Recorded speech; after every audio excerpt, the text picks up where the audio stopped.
Let me show you how to factory reset any Sony ZV-1 camera, including the ZV-1F.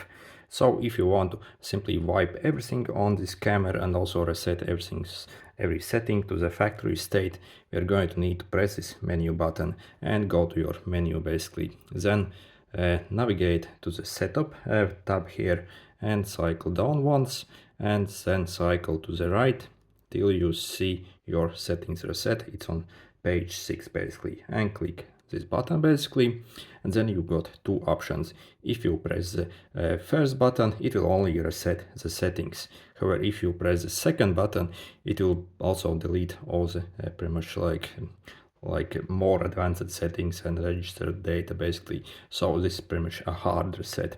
The first option was just like a soft reset, it just deletes some settings. But let's do a hard reset and click enter